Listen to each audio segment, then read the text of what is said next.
एक शांत और सुंदर गांव में एक छोटी सी सफेद बिल्ली रहती थी, मीठी।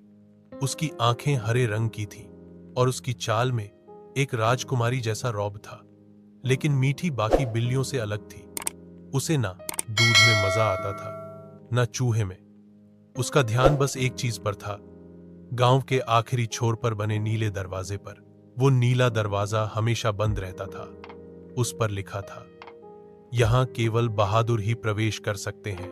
मीठी हर रोज उस दरवाजे के सामने बैठती, उसे सूंघती, पंजे से हल्का धक्का देती, मगर दरवाजा कभी नहीं खुलता। गांव के बाकी जानवर कहते, वो जादुई दरवाजा है मीठी, वहां जाना खतरनाक है। लेकिन मीठी जिज्ञासु थी। एक रात जब सब सो रहे थे, वह चुपके से उस दरवाजे तक पहुंची। चांदनी रात थी और दरवाजा पहली बार थोड़ा सा खुला हुआ था। मीठी ने बिना डरे भीतर छलांग लगाई। अंदर घना जंगल था, जिसमें हर चीज चमक रही थी। पत्तियां, फूल, रास्ता, सब जैसे किसी परी कथा से निकले हों। मीठी धीरे धीरे आगे बढ़ी। अचानक एक आवाज आई, तुम यहां क्यों आई हो, छोटी बिल्ली? मीठी ने देखा, एक नीली लोमड़ी सामने खड़ी थी।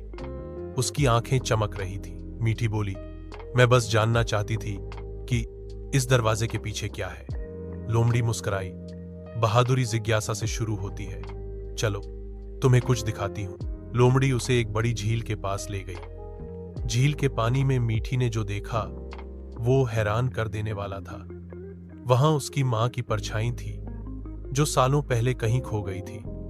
लोमड़ी बोली, यह जगह उन जानवरों के लिए है जो अपनों को खोजने निकले हैं, जो डरते नहीं हैं। मीठी की आंखों में आंसू थे। उसने अपनी मां की याद में एक प्यारी सी म्याऊं की और झील में से एक चमकदार रोशनी उठी, उसकी मां की आत्मा की तरह। उसने मीठी को एक बार चूमा और झील में समा गई। लोमड़ी ने कहा, अब समय है वापस जाने का, लेकिन अब तुम सिर्फ एक बिल्ली नहीं हो, तुम एक कहानी बन चुकी हो। मीठी लौट आई, लेकिन अब वह बदल चुकी थी। अब वह डरती नहीं थी और गांव के बच्चे उसके साथ बैठकर उस नीले दरवाजे की कहानी सुनते, जो कभी सिर्फ एक रहस्य था।